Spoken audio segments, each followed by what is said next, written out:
Hello and welcome to the Supercast. I'm your host, Superintendent Anthony Godfrey. They are educators by day, but when their work is done with students in our schools, they head home to their honeybees. On this episode of the Supercast, we take you to the backyard of a beekeeper. Find out why Bastian Elementary School Assistant Principal Amber Allen and her daughter, Kauri Hamilton School Teacher Alexa Allen, have a deep passion for honeybees, overseeing the health of the hive and honey production.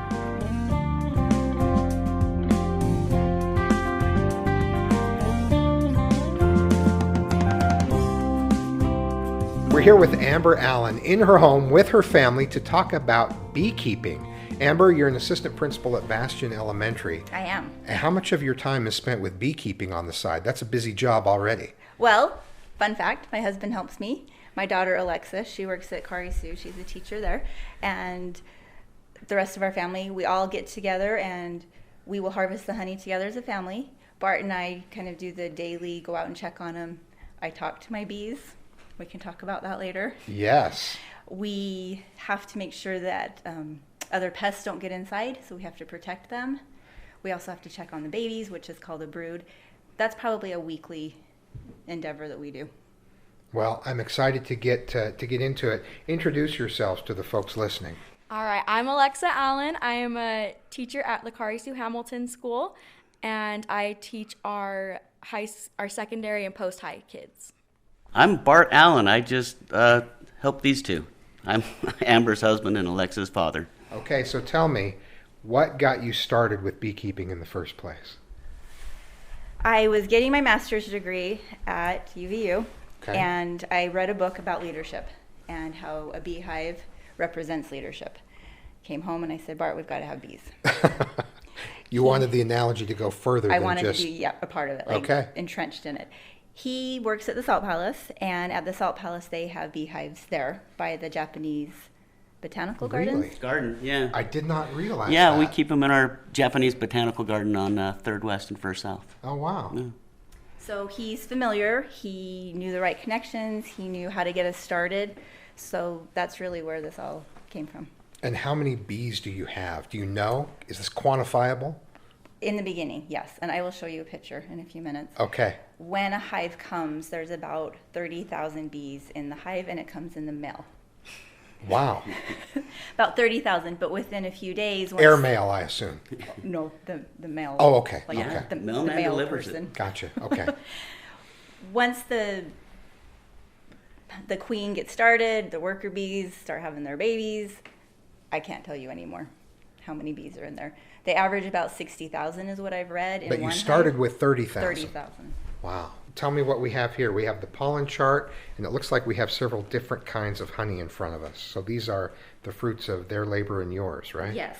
So this pollen chart, thought since I'm a teacher, I Yeah, needed a right. visual. Lay it out for me. When we go out to the bees, hopefully you'll be able to see the pollen on their back little hind legs. Right now, these are the colors that you're going to see most prevalent, is hogweed and dandelion. So the color of the pollen reflects what plant they got the pollen from. Correct. What is hogweed?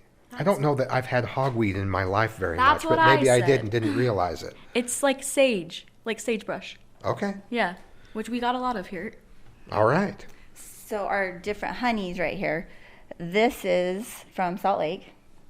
Okay. And that's a darker... That's a darker color. Yeah. All right. So you've got Temple Square down there, the Japanese botanical gardens, different rooftop gardens than we do here in South Jordan. So we might see hogweed, you said, which is more of a kind of a yellow. I would And say, yeah, like a mustard color. a mustard. That's a good description of it. And what was the other one that you said? Dandelion. That's, to me, Dandelion. that's a carnival red. Yeah, that's kind of almost a peach color, You I wouldn't guess. expect that from a dandelion. Yeah. Not orange, because most dandelions are just yellow. It's really cool. The bees have so much of it on them that the color just pops off their back legs. Wow. Yeah. I feel like I've never seen that in real life, maybe on I hope you TV. can today. Yeah. So I'm looking forward to that. So tell me, this is so there's some really, like, this is a teal, rose bay willow herb. So if they got a hold of that, there would be some pollen that was teal colored or gray. What Yeah. I've learned from Peter, our bee expert that we call for advice. He said a lot of this green and blues up here is more like plants from back east. We don't have a lot of these in Utah. Okay. So we might not see these. We could, absolutely. But he said that down here is more the colors. Wow. So more of the oranges and the yellows. Wild bluebell or plantain. I wouldn't think those were, plantains, wild bluebells, same color pollen. That's fascinating. Okay, great.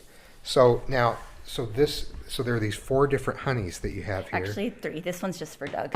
Oh, okay. Oh, wow. Doug gets his Hey, own. Doug. And this one will be yours. Oh, that's dynamite. I don't normally get swag from a podcast episode. So this darker one in the middle is more from Salt Lake, where you have some other sources of pollen that are going to influence the color, and I assume the taste of the honey as well. Yes, so we'll do some taste testing here at the end, or we can do it now. Excellent. Actually, I'm not going to tell you. I'm not going to tell you the difference. Don't tell me the difference. Let's see if I You're can gonna taste it. detect I'm gonna let the different notes in that honey. So this is from the Allen bees.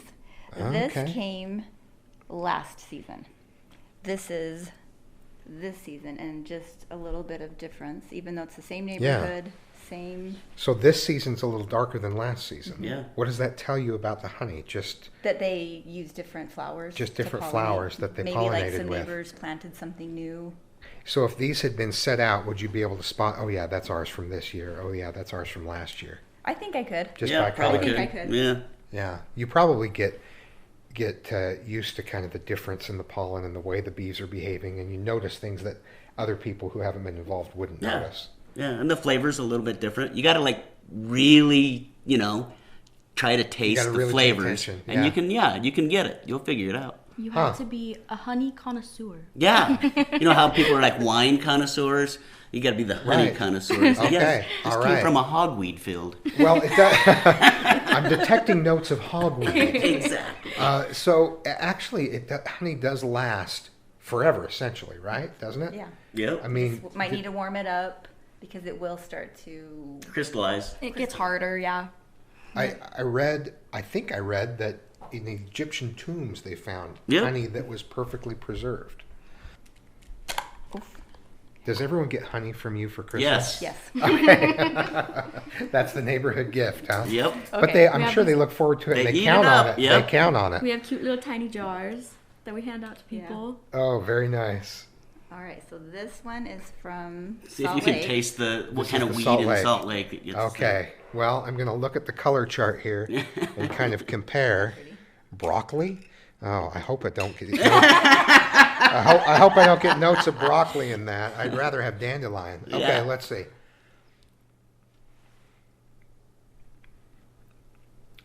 Oh wow, that does have a distinct flavor. Yeah. I can't tell what it is. Can I give you an adjective? That tastes fantastic. Is it kind of citrusy almost? I would say floral. Floral. Okay. What do you think? Which flower are we talking here? Wild honeysuckle, perhaps? What do That you could think, be Mark? it. Yeah. Yeah, what do you have in the botanical gardens? They're all Japanese. So actually, we don't have a lot of flowers. We have a lot of greenery and shrubs. And Wow. It's definitely not asparagus. It is not asparagus. It is not broccoli. Thank goodness. That tastes so good. Yeah. Wow. certainly tastes different from regular honey you buy in the store. It does. Yeah, it has its It own has a flavor. great little zing to it, little Yeah. zip. Yep. It's exactly a good adjective. This is from the Allen bees from Miss Kitty's hive. 'Cause Miss that- Kitty. That's my queen, Miss Kitty. Let's give it a shot.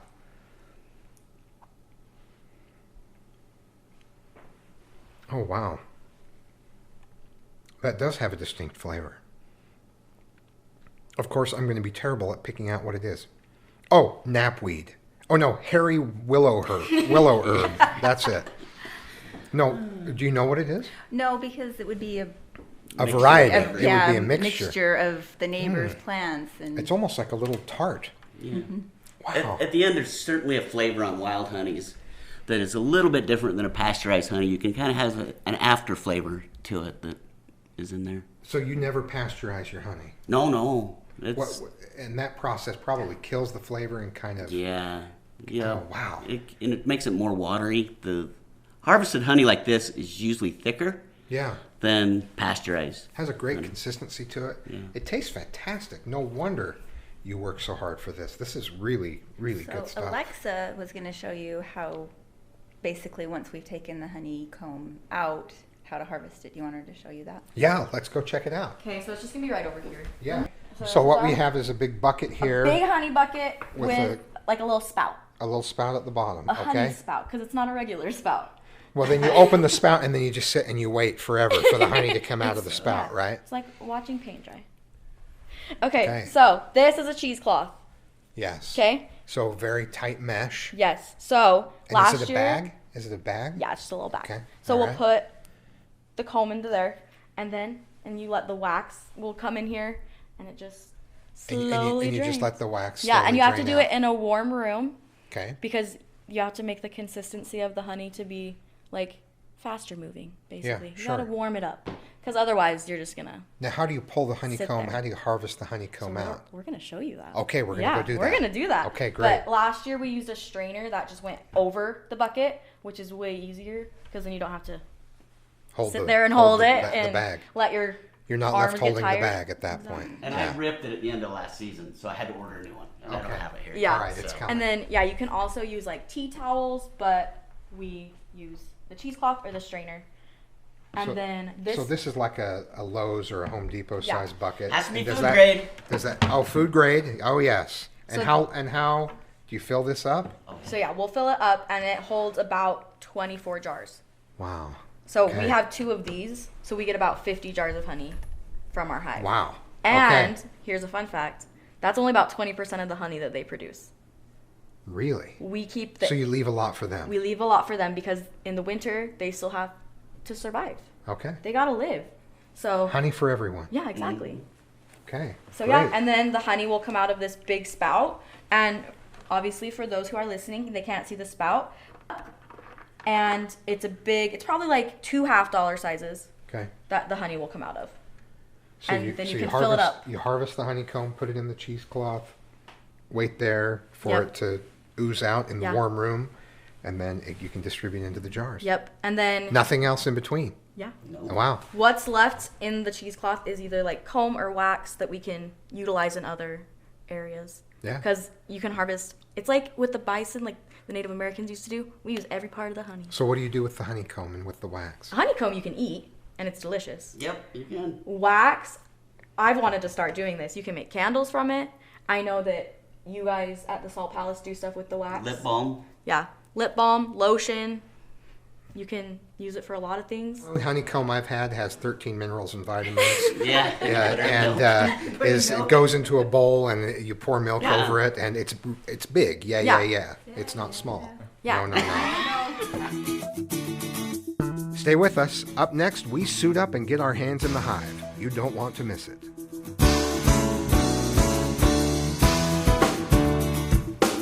Does your student want to become a veterinarian, commercial pilot, programmer? Maybe they want to make a difference as a dental assistant, work in digital media, robotics, welding, or web design.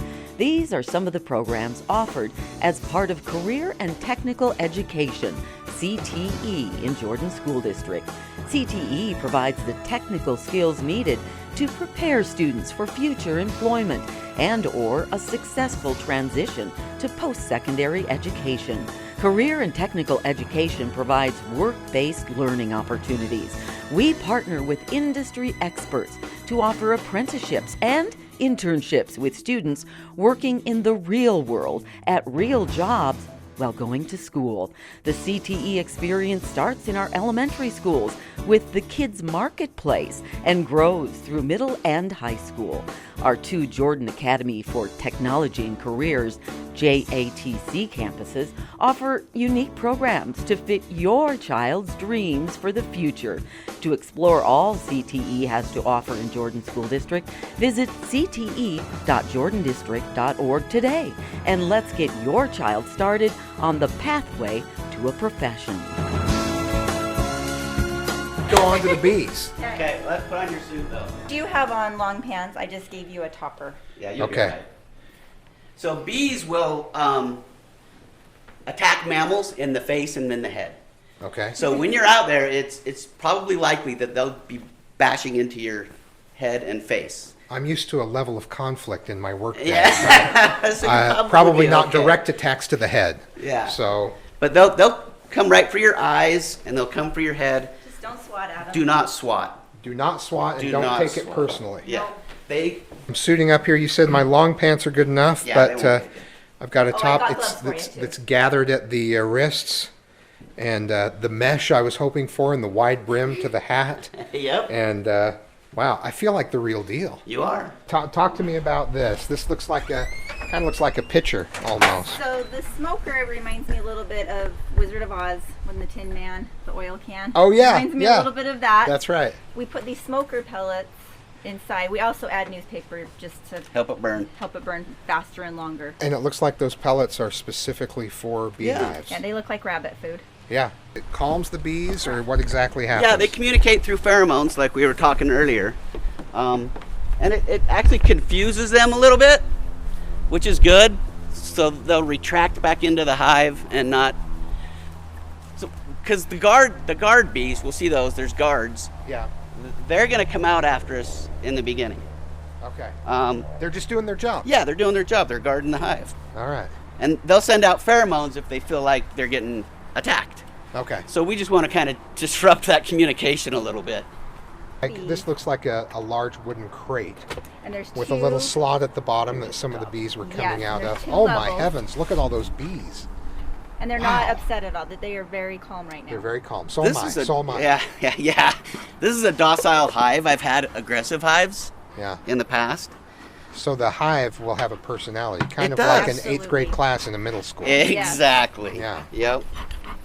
How often during the year do you harvest? We will do a small one in the fall, Okay. but like Amber said, we like to leave a lot of the honey for the bees. Yeah. In the spring, we'll take a little bit more. Yeah. So Okay. in these two houses, the babies are down here. The brood is down here. Okay. So we can try to separate it and show you. It's just that there's so much honey. I don't know if we'll be able to separate them right now. Sure. But the brood's down here. The queen lives down here. So when we check for her, we do have to separate them. And then up here is where all of the worker bees are at, Okay. making the honey. And you have taken, so there are these slats in there, these sheets of honeycomb, and you're taking a hook to kind of pull it out Pull of it the, out. gently pull it out of the box. Then you use the clamp to pull it straight up. Yes. Bart, do you want the Oh, tray? you can already see that it's a little bit gooey. Yeah, we're gonna make these guys a little bit angry because we're gonna kick them out. Do you want me to? So how do you kick out the bees? You're just scraping them touch off. 'em, Yeah. Yeah, you're just scraping them Can you off. say You wanna sorry? do it? Can I scrape Yeah, some bees off? absolutely. Be And real you just gentle. say sorry. Yeah. Say sorry. We're Sorry, taking guys. your, Sorry, guys. we're And taking then all if your they food. stick on me, then do I Yep. brush them off They'll immediately? yeah, they'll go away Brush too. them off. Okay. You can actually let them off and go on your hand if you want. Oh, a few of them are flying Yeah, around right a there. little bit. Yeah, and if the hang out. guards come, like I said, they'll start banging against your head. Do I do that out here? Well, we can take that in the house. I just wanted to take the suits off Okay. so that we can check for any. Before we had the beehive, I was the stereotypical person of see a bee and run away. Yeah. But now I look at them and I'm like, oh my goodness, look at that little guy. He's just working hard. Remove all of this layer, and then that's where your honey's at. That's the Oh, process Alexa was explaining to you. so the honeycomb is the top layer, and then underneath is where you can And harvest the then In honey. the middle, and that's the part that we're separating when we put it in the hot space. I see. Oh, wow. Yeah, that's perfectly formed. That's amazing. Okay, you dare? I've not seen it like And this. Yeah, Double sure. dog dare you. Oh yeah, So do I just put my finger Yep. right in Let's there? do it. All right, Okay, we're tasting the honey right off the comb. right off the comb. We'll do another bag. Oh, Yeah, do some for that is so sweet. Right. Isn't that delicious? Wow, That's crazy. It never goes bad. Right? it How does tastes that so happen? good. So that means there's bacteria that can't handle it. I mean, I've had a lot of honey in my life, but it's never tasted this good. Yeah, this is the real deal. No, no pasteurization. And because of Miss Kitty, don't forget about her. Miss Kitty, I thank her for her hard work.